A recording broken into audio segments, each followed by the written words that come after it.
Broadcast is now starting. All attendees are in listen-only mode. Hello, and welcome to the Teaching Food Justice Issues to Upper and Middle School Students webinar. Hi, I'm Jeannie Russell. I'm Heart's Service Learning Director, and in that capacity, along with other work that I have, I work with my colleagues to create meaningful service experiences that connect students to their communities and the wider world we share. Excellent. And my name is Mickey Kudia. I'm the Chicago Program Manager for Heart.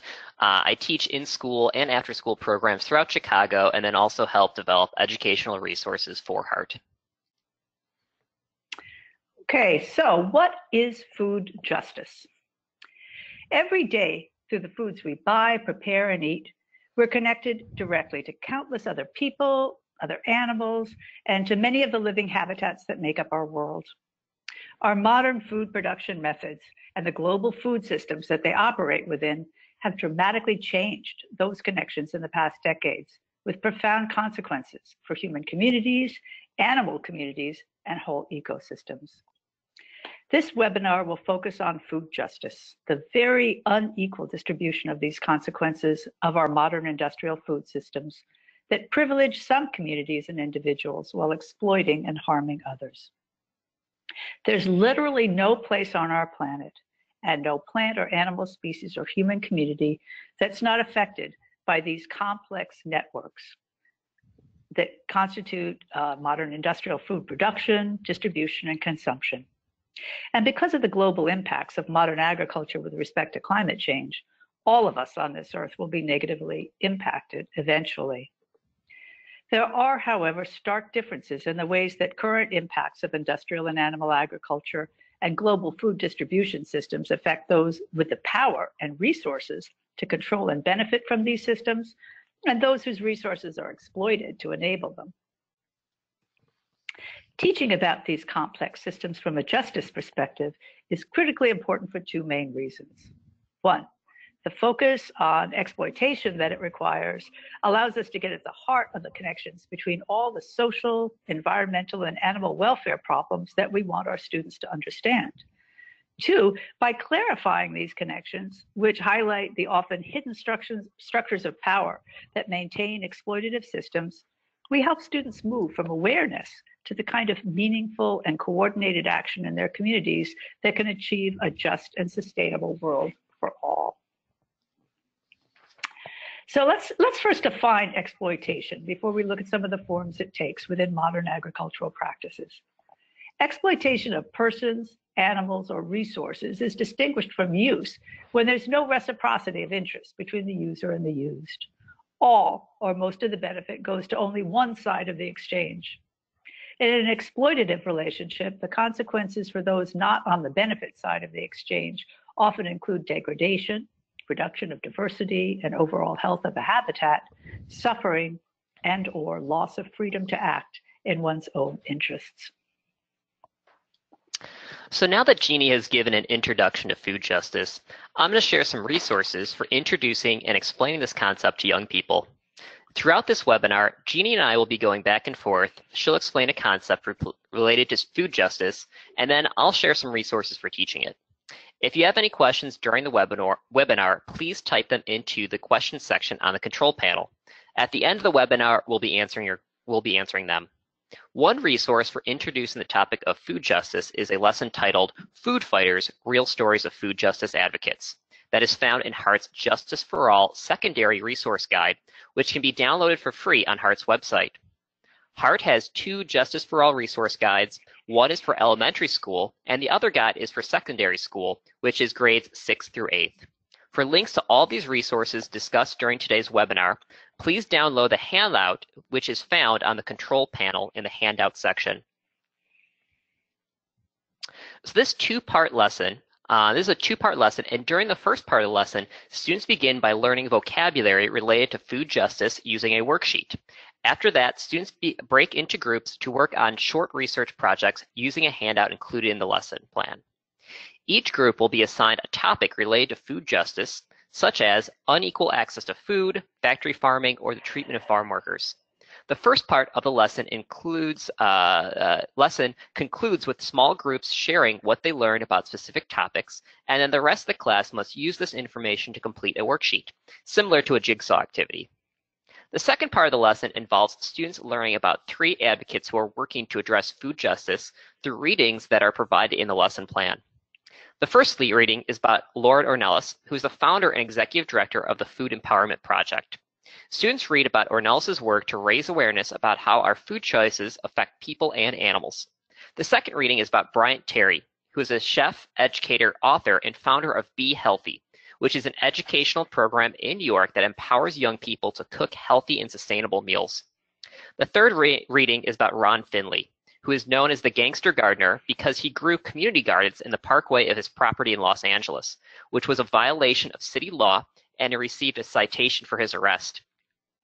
Finley fought the citation and was eventually able to overturn the law. Similar to the first part of the lesson, students are broken into groups, and each group reads about one of the 3 people. The students then learn about the activists who they were not assigned through a small group discussion, which is scaffolded using a handout that is provided in the lesson plan. If you want to build on this lesson, there are plenty of additional resources that we'd recommend. One of them is the book Seed Folks. Seed Folks is about a young woman who plants 6 llama beans in a vacant lot in Cleveland. The lot eventually is transformed into a vibrant community garden.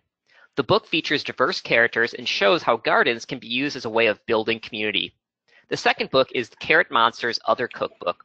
This cookbook contains healthy, simple vegetarian recipes that are perfect for young people. In addition to those books, we'd also recommend the websites for the Food Empowerment Project, which includes recipes for vegan Mexican food and a list of chocolate companies that do not use child or slave labor. There are also some great resources about the 3 food justice advocates featured in the Heart lesson I described. So if you want to learn more about Lord Ornelas, Bryant Terry, or Ron Finley, please visit their websites or watch their TED Talks. Thanks, Mickey. So let's start looking at some examples of problems that these food justice advocates are working to address by exploring the ways that modern agriculture exploits the people involved in the industry, those who live and work near large-scale agricultural settings, and the rest of us beyond the immediate impact communities. When we imagine farmers, we tend to call up images of independently owned family farms worked over the generations. There are still many smaller scale family farms that are independently operated, but they contribute only a fraction of our US and global foods. As of 2014, 3/4 of all US farms are small, under 100 acres, but these only contribute 4% of all product sales. Most of our food comes from large scale farms, whether crop-based or animal agriculture, and while many of these are still family owned, these farmers have lost control of practically all the conditions of their work. The vast majority of crops produced on farms today rely almost entirely on a corporate business model that requires extensive acreage, mono or single crop planting, and chemical agriculture practices using genetic modification of seeds, coupled with extensive reliance on herbicides and pesticides. These large food corporations lock in contracts for and control use of seeds, farming equipment, decisions about soil and crop management, and they coordinate product distribution. In the animal agriculture industry, the situation is even worse. Farmers report serf-like contracts between huge animal agriculture companies like Purdue, Tyson, and Smithfield. The corporations provide the animals and feed, regulate the conditions under which the animals are raised, and then collect, process, and distribute the meat or dairy products. Farmers must buy from the companies at the given prices and assume all the financial risks involved, and they work themselves under the horrible conditions that large-scale animal agriculture requires. We'll talk more about these shortly. The working conditions for the day laborers who farmers employ are even worse. These are often undocumented immigrants who, despite years of advocacy, are still denied basic worker protections and fair pay. Or in some places, prison workers who are virtual slaves in that they are pressed into work in dangerous and squalid conditions, often for less than $2 an hour. U.S. laws explicitly allow for the exploitation of farm workers and prisoners. New Deal-era labor laws that created protections and supported livable working conditions for most workers excluded farm work in order to win the support of the southern states, where plantation owners still relied upon black sharecroppers for labor and refused to go along with legislation that would grant blacks equal rights. One of the most egregious parts of this labor rights exception for farm workers is the loosening of laws preventing child labor. Children over the age of 12 can legally work on farms in the U.S. with their parents' permission, supposedly outside of school hours, but this is very poorly regulated. Even children who try to stay at school frequently fall behind and eventually drop out due to the poverty, seasonal moves, and extremely harsh working conditions that migrant farm work entails.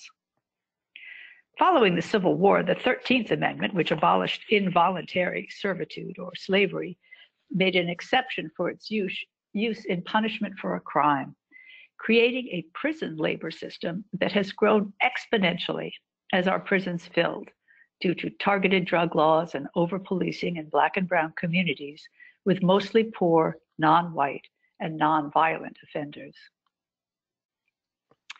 The rest of us are also exploited in our local communities and as consumers in a food system that is having massive negative environmental and health impacts. We'll be discussing the broader environmental aspects in more detail shortly, but the people who live and work in and around large-scale agricultural settings, there are significant health risks associated with chronic exposure to the huge quantities of toxic chemicals and animal waste that these farms generate. We're also currently facing a global health crisis due to widespread antibiotic resistance and the incubation of new and deadly animal-to-human viruses. Large-scale animal agriculture, factory farms, or CAFOs, use more than 80% of all antibiotics in the U.S. as feed additives for prevention of sickness and to increase growth. Through waste disposal systems and the meat and dairy products themselves, antibiotic-resistant strains of bacteria are developing at a pace that our healthcare system can't respond to.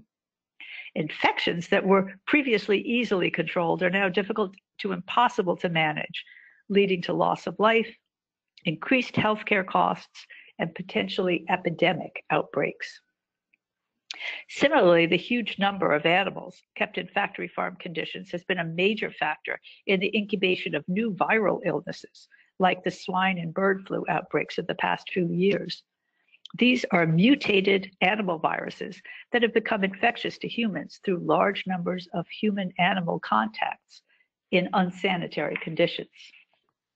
Most recently, the 2018 romaine lettuce recall was likely caused by E. coli bacteria from factory farm waste, polluting water sources that Arizona farmers used.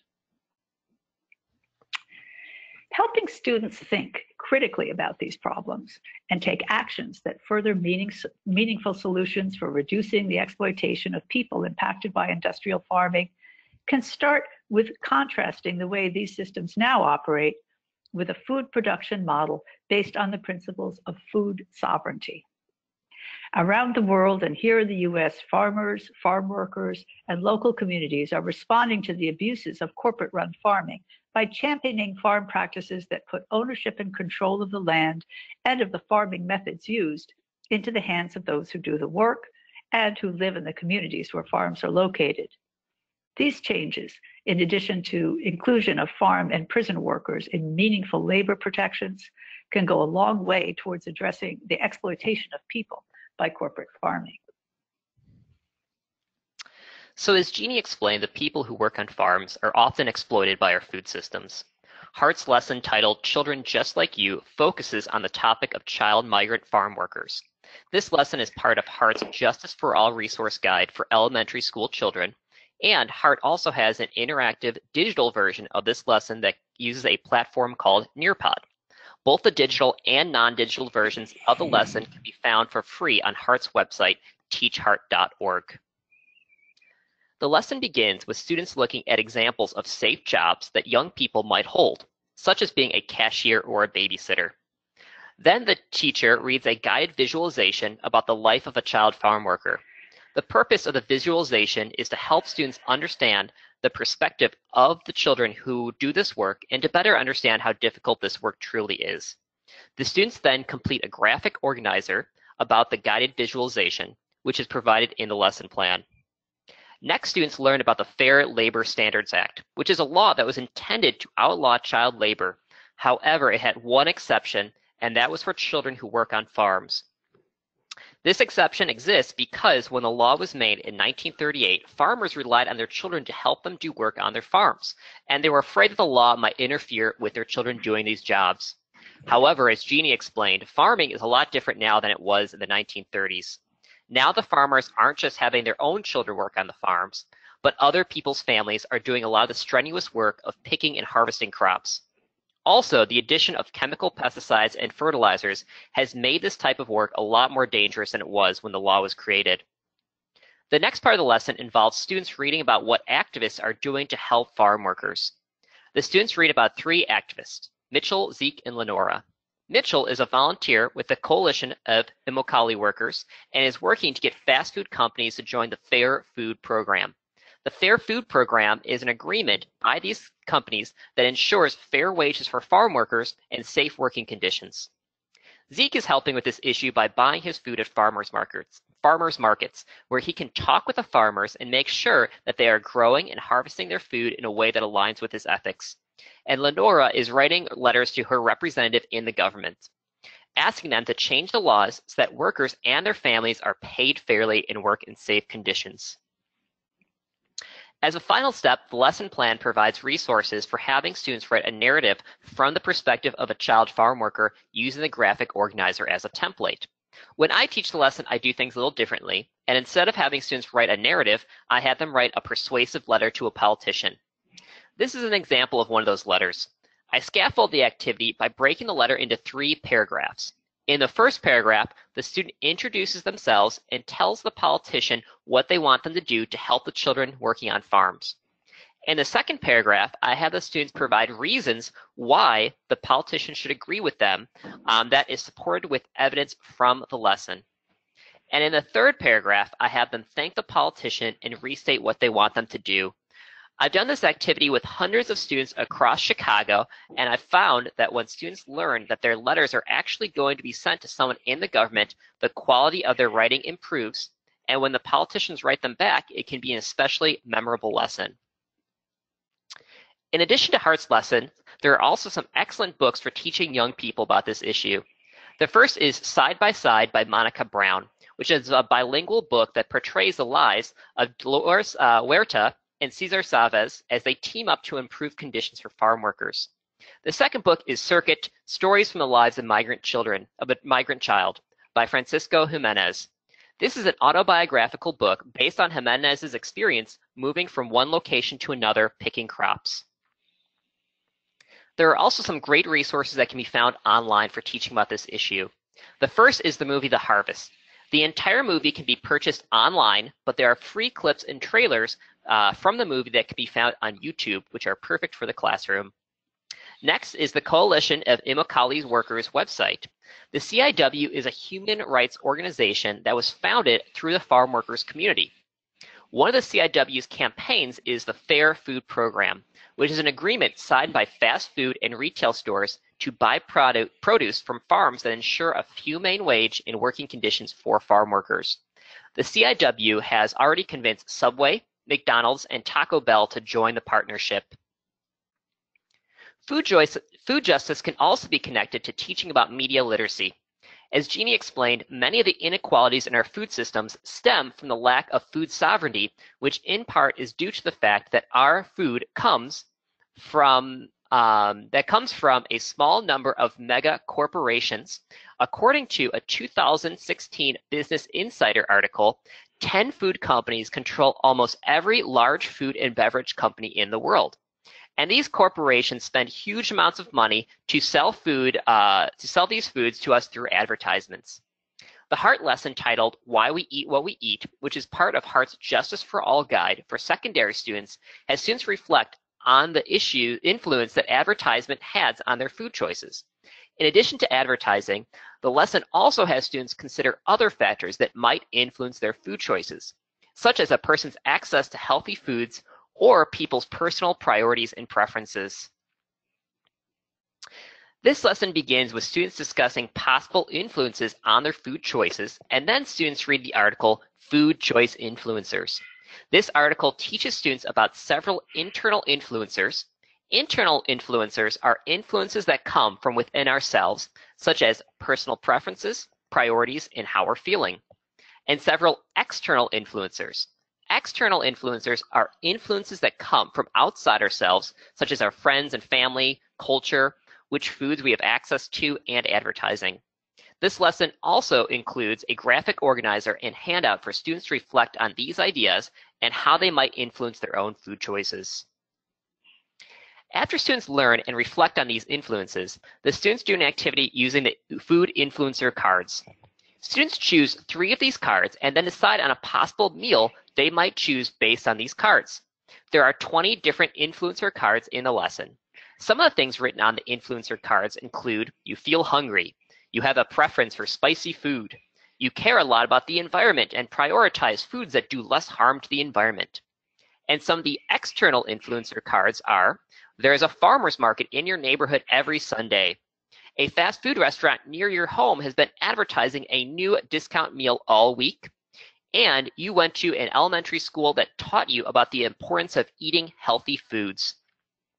So for example, if you did this activity, a student might pick the 3 cards on the right, which are, you feel hungry, you like saving money and prioritize spending less money on food, and you live in a neighborhood where the closest supermarket is far away, but there is a convenience store only a block away. If I got these cards, I'd say that I would probably go to the fast food restaurant to buy the discount meal because that would satisfy my hunger, it would be inexpensive, and I would know about the meal because of the advertisements. Following the activity, the lesson plan also provides some reflection questions so students can process the activity and make connections to their own lives.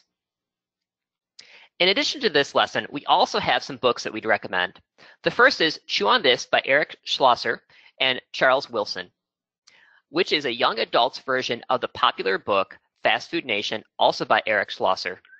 This book is an excellent resource for children to better understand the effects of the fast food industry on people, animals, and the environment, and how the industry intentionally targets young people, such as themselves, for advertising. And the second book is Made You Look by Sherry Graydon, which provides a kid-friendly explanation of advertising and how this industry is trying to influence their choices. There are also 2 websites that we'd recommend. The first is the Johns Hopkins Center for Livable Futures Food Span Curriculum.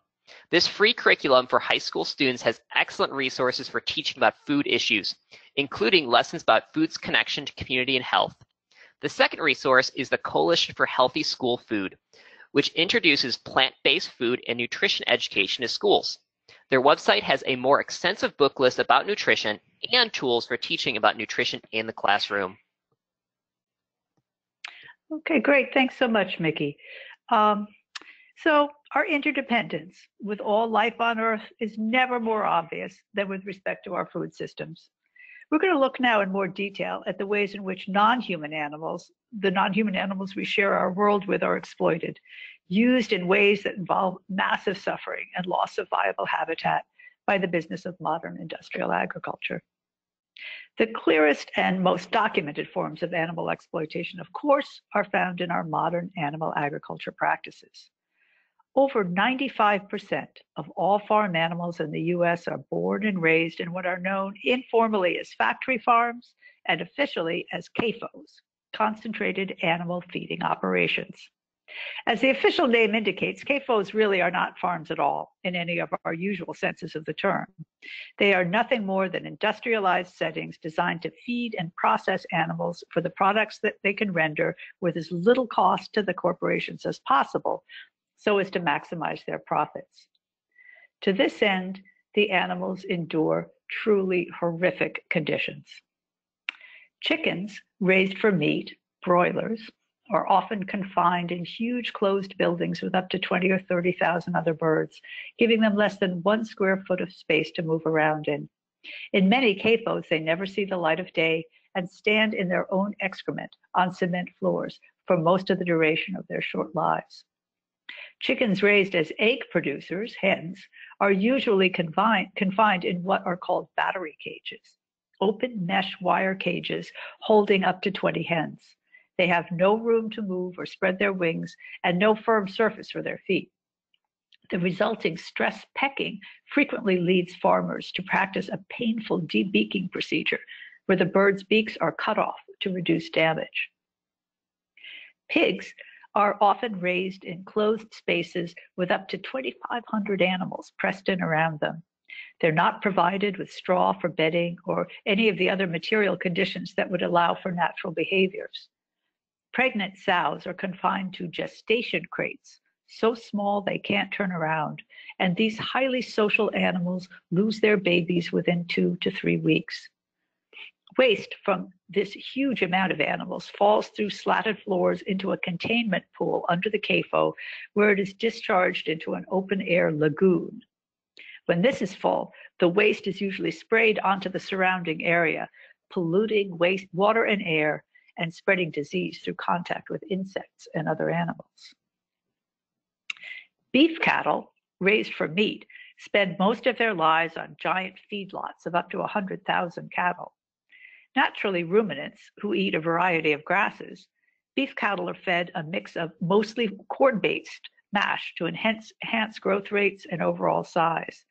This diet creates painful digestive distress and results in significantly increased methane emissions from burping and past gas. Dairy cows are largely confined to small stall areas indoors throughout their lives, where many are fed hormones and antibiotics to greatly increase their milk production, both of which often result in painful bone deficiencies, infections of the udder due to constant pumping, and lameness from lack of activity. Other non-farm animals are also suffering due to the effects of pollution, habitat degradation, and climate chaos from both crop and animal large-scale industrial agriculture. One often overlooked area of industrialized food production is the fishing industry, which operates in the open seas with almost no effective oversight. Giant trawling ships indiscriminately drag the ocean floor, destroying the habitat and discarding a huge number of non-target fish and other sea life. Recent surveys of the massive plastic pollution that is creating a literal toxic soup throughout our global oceans, poisoning and suffocating sea animals at all trophic levels, have found that more than 70% of the plastic waste comes not from consumer products, but from the plastic tackle that these huge ships just cut loose after they finish their haul. Significant reductions recently found in the populations of pollinators and many insect species globally are attributed largely to chemical agriculture's use of pesticides and herbicides, along with the rapid climate changes that industrial agriculture accelerates. Insects are the base of the food chain for land animals, and their huge reduction in population is having immediate consequences for the birds and other animals for whom they are essential prey. Loss of pollinators, of course, also means no fruit or flowering plants, a catastrophic collapse of keystone species in our natural world. Runoff from the mega farms of the U.S. heartland, fertilizer, pesticides, herbicides, and animal waste flows down the Mississippi into the Gulf of Mexico, creating a dead zone of very low levels of oxygen from algal blooms that this pollution creates. This last summer, the Gulf dead zone was measured at over 5,700 square miles of ocean, an area off the coast where no plant or animal life can survive. Exploring solutions to the cruel treatment of farm animals and the degradation of wildlife habitats that are both unavoidable consequences of large-scale industrial crop farming and factory farming of animals has to begin with awareness of choices that students can consider in their relationship with our food systems. Consumer support for organic, non-chemical agricultural practices, in conjunction with increased awareness of healthy, plant-based diet options, can help promote and expand farming practices that reduce pollution and mitigate farm animal harm. These consumer-based actions must be tied to the principles and practices of food sovereignty that we've just discussed, however, or they can be easily co-opted by large corporations that already market their products as natural, healthy, cage-free, or free-range, when these labels in fact have very little legal meaning and don't reflect real shifts away from exploitative and harmful practices. Thanks, Jeannie. So Hart has some great lessons for teaching about the treatment of non-human animals in relation to food justice. The lesson Behind Closed Doors is in Hart's Humane Education Resource Guide, which in addition to the 2 Justice for All guides can be downloaded on Hart's website. This lesson begins with students doing a true-false game about farm animals. To play the game, the instructor or teacher tells the class a statement, and the students have to guess whether it is true or false. When I teach this lesson, I'll ask everyone to make a T with their hands if they think that it is true, and an F with their hands if they think it is false. A couple of the statements included in the lesson are: most chickens who are raised for their eggs live in small cages where they cannot spread their wings or move around. And the answer for that question is true. More than 90% of chickens raised for eggs live in battery cages. Another statement is, pigs are intelligent and clean animals, which is also true. In fact, many scientists believe that pigs are more intelligent than dogs, and pigs only go into mud to protect their skin from the sun and insect bites. For the next part of the lesson, the students learn about a bill that was proposed in 2012 that would have required changes in animal welfare standards for egg-laying hens. The bill would have required farms to switch from battery cages to enrichment cages, which are pictured on the right. Students then use a graphic organizer to list the pros and cons of the bill. When I teach this lesson, I'll often change the bill or piece of legislation that the students learn about. I do this because I want to find legislation that's currently being decided upon, and then use recent articles and news clips about it.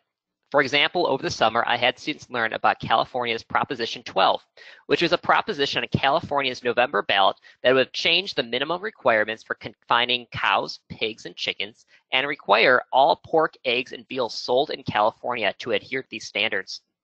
I had students read a newspaper article about the Proposition 12 and then complete the graphic organizer.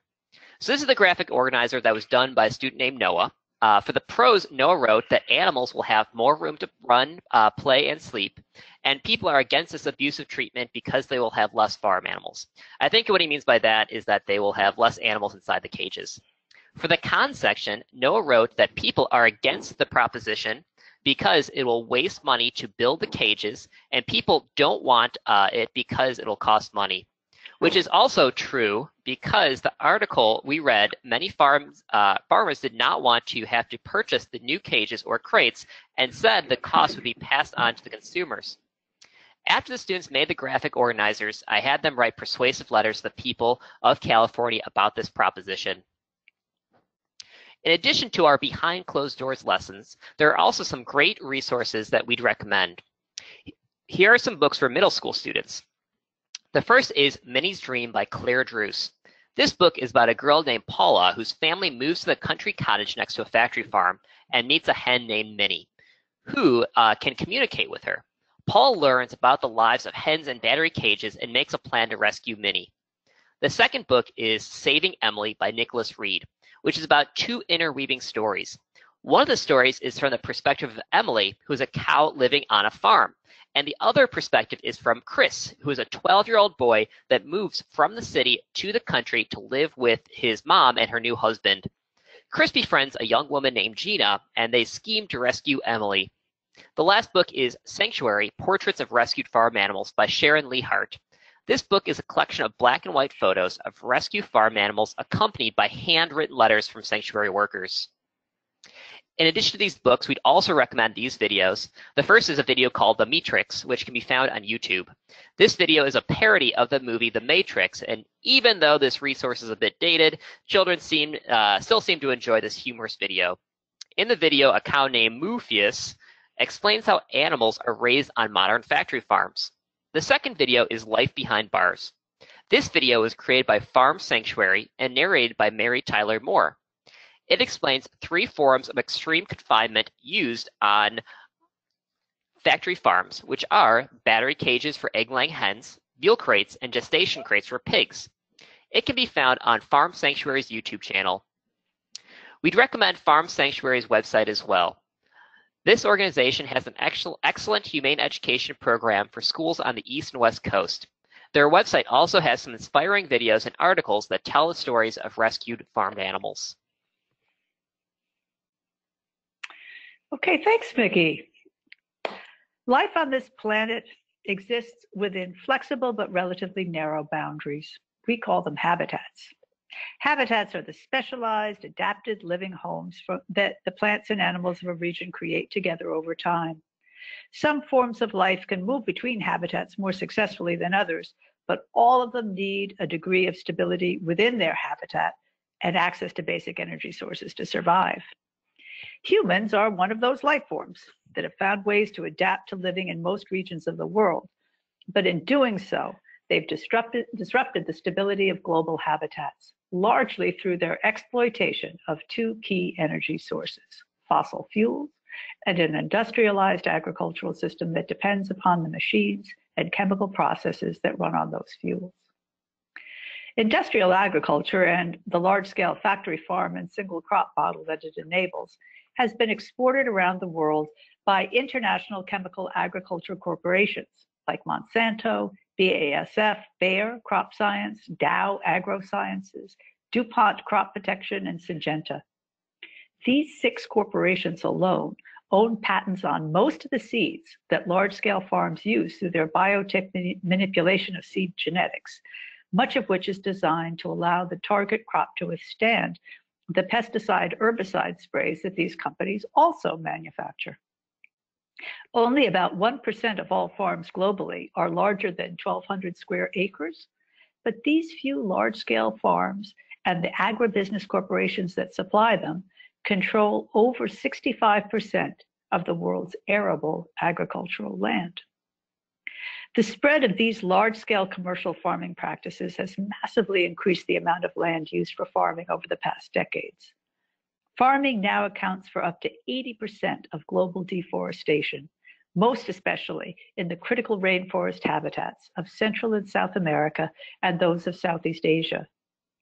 In the Brazilian rainforest, huge regions are being clear-cut to plant soy and cereal crops that are then sold primarily as animal feed for the CAFOs of the north. Cattle ranching is also a major source of deforestation in the Amazon region. Both in Central American and Indonesian rainforest regions, palm oil plantations have become the largest commercial agriculture ventures. Palm oil is now added to practically everything we consume. It's, it's used as an oil source in our foods, added to cosmetics, and many other personal and household chemical products, and is an additive to animal feed. Supposedly eco-friendly alternative biofuels are also blended mixtures of palm oil, corn and sugarcane, commercial crops, which are major drivers of deforestation and pollution.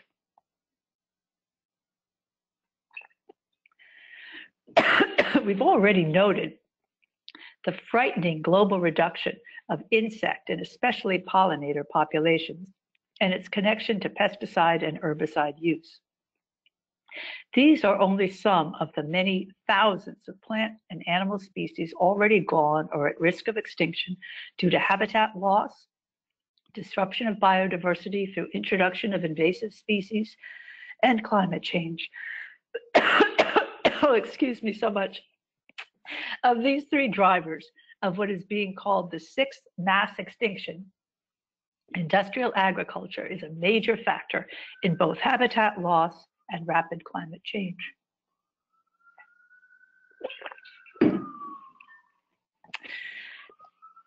Finally, we come to the existential environmental threat, irreversible climate change. We're all sadly familiar at this point with some of the immediate consequences of our rapidly warming world: drought and wildfires in some regions, floods, sea level rise, and coastal storms in others. Changing and erratic seasonal patterns that are threatening habitat diversity and impacting human communities as they struggle to adapt. These negative effects are powered by disruption of the global ocean and air currents that previously stabilized climatic regions, as greenhouse warming of the oceans and atmospheres continues unchecked.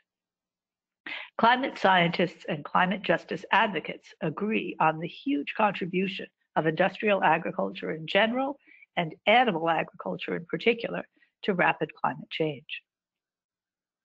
Industrially produced food systems are energy intensive and fossil fuel based, and so directly contribute to climate change through their CO2 emissions. The crops grown in the genetically identical monocultures that are typical of chemical farming are also not resilient to the climate extremes that are becoming more frequent and more violent, leaving our human population at risk of increasing food shortages and famine. The animal agriculture industry is responsible for more than half of all global greenhouse emissions. And with 44% of those emissions in the form of methane, a significantly more potent greenhouse gas than CO2.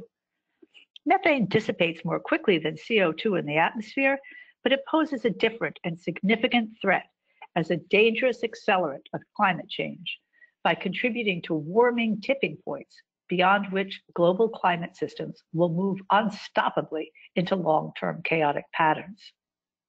As a report from 2015 by the Center for Eco-Literacy states, from a systemic point of view, it's evident that a system of agriculture that is highly centralized, energy intensive, excessively chemical, and totally dependent on fossil fuels, a system, moreover, that creates serious health hazards for farm workers and consumers and is unable to cope with increasing climate disasters, cannot be sustained in the long run.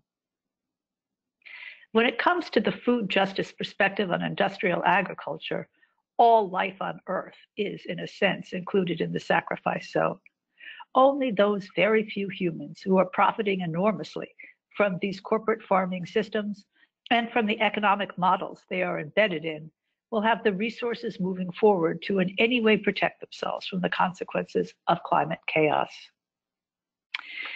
Engaging our students in powerful and effective analysis and advocacy in all areas of climate justice is without question the most important skill set that we can offer this generation. They will be asked to choose between collective responses to the threats that climate change will pose that relegate many millions of people and billions of other life forms to suffering, loss, and death, or those that look to create ways to feed and power human communities without exploiting and marginalizing others. Because of its huge contribution to greenhouse gas emissions, changes to our animal agriculture practices that drastically reduce the number of both cattle and dairy cows would have the most powerful impact on global warming of any other single measure available to us today. Methane emissions can be reduced immediately by limiting cow populations, as these come from the biological processes of the animals themselves, and so don't require the changes to our energy infrastructure that will be needed for CO2 reduction. Transforming the farming practices of crop agriculture to mitigate climate change in a just and sustainable way requires movement towards the principles of agroecology. These include eliminating use of chemical pesticides and herbicides, i.e., organic practices, diversification of farming systems by mixing multiple crops and native plants on smaller land plots, integrating small and varied livestock populations and native wildlife into crop areas, and practicing agroforestry, which combines trees and shrubs with planted crops. The elimination of factory farming of animals, in conjunction with food sovereignty principles and agroecology practices, can go a long way towards restoring some ecological balance to our unstable climate systems and towards creating just, humane, and livable conditions for all the people and other life forms on our planet. So there are many ways that our food choices are connected to the environment, but we've decided to focus on resources specifically teaching about deforestation. Because, as Jeannie explained, one of the largest causes of deforestation is agriculture. And this is a very tangible topic that students can more easily comprehend. Hart's lesson titled Forest Protectors explains the connection this connection, in addition to the reasons why forests are so important and what people are doing to protect them. This lesson is part of the Justice for All guide for secondary students and can be downloaded for free on HEART's website. The lesson begins with a guided visualization of a walk through a forest. Afterwards, students are asked to describe how the visualization made them feel and how they would feel if there were no forests. The students use a worksheet from the lesson plan to brainstorm reasons to preserve trees and reasons to cut them down. Through this process, students are able to identify valid reasons to cut down trees and reasons to preserve them, and how balancing these two sides can be challenging. Then students read an article about the research done by Dr. Suzanne Simard. Simard found that trees and forests are able to communicate with one another using a fungus called mycelia. Older trees are able to use the mycelia network to share information with younger trees, and when forests are destroyed, the knowledge stored in older trees is lost. Then, using the major causes of deforestation cards included in the lessons, students learn why people are destroying or clear-cutting forests. And one of those causes they read about is industrial agriculture. As the card explains, a majority of the world's forests are being destroyed for soy, corn, palm oil, and cattle grazing. Much of the soy and corn is used to feed animals bred on factory farms. Following this activity, students read about what activists are doing to help protect trees using reading and worksheets provided in the lesson plan. In addition to HEART's lessons, here are a couple books that we'd recommend about deforestation. The first is Phoebe Comes Home by John Kitzmiller, which is a young adult fiction book about a group of friends who must work together to protect the forest in their hometown from a mysterious corporation that is buying up all the land. We'd also recommend two books by Julia Butterfly Hill, who is an activist known for living in a redwood tree for 738 days to prevent loggers from cutting it down. She writes about her experience living in the tree and encourages people to take action to protect the environment in her book, One Makes a Difference and the Legacy of Luna. There are also two excellent videos on YouTube that we'd recommend. The first is Mother Tree Video, which explains how trees communicate in the forest and how mother trees share their knowledge with younger trees. The second resource are the virtual hike videos by the YouTube channel called Tall Sky. Tall Sky has a series of hike videos, which are an excellent way to give young people the experience of walking through the forest while staying in their classroom. However, if you have the opportunity to take students on a real hike, we definitely recommend that. And lastly, National Geographic has a lot of kid-friendly resources on their website about deforestation, including videos and articles. So lastly, here are some ideas for bringing all these resources together. First, focus on specific examples. Food justice is a big topic, and it can be overwhelming and confusing for students to understand. That's why instead of trying to teach every aspect of this complicated topic, it can be helpful to focus on specific examples of how it affects people, animals, or the environment. For example, instead of a general lesson about how social justice is connected to food systems, you can focus on specific examples, such as the challenges faced by farm workers who pick the crops, or the lack of access to healthy foods in low-income areas. Then help students make connections between these issues and how they connect to the larger idea of social justice. Next is that you should try to incorporate stories into your lessons, especially stories about those affected by these issues. And the reasons we recommend doing that is because stories are a great way to help students learn empathy, and from my experience, they're a powerful tool for motivating students to take action to help with problems.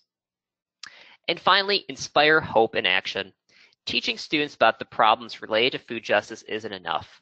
Students need to learn about examples of what real activists are doing to address these injustices and tools that they can use to help with these problems. So finally, we've gotten to the question section. So if you have not done so already, you can add a question to the control panel, and then me and Jeannie can answer it for you.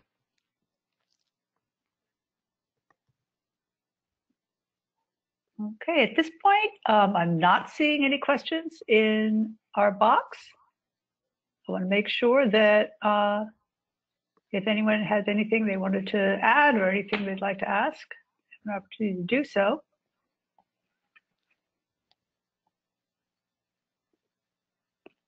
So if not, Nikki and I would like to thank you so much for participating in this discussion of food justice issues, and also for working to teach our youth about problems in their communities and the many ways that they can respond. If you'd like more information on any of these topics discussed or our resources, you can contact either Mickey or me at jeannie@teachheart.org or Mickey@teachheart.org. You can also follow Heart on Facebook, /TeachHumane, Twitter.com/TeachHumane, and Pinterest.com/Humane. And find all of our resources and information about Heart on our website, teachheart.org.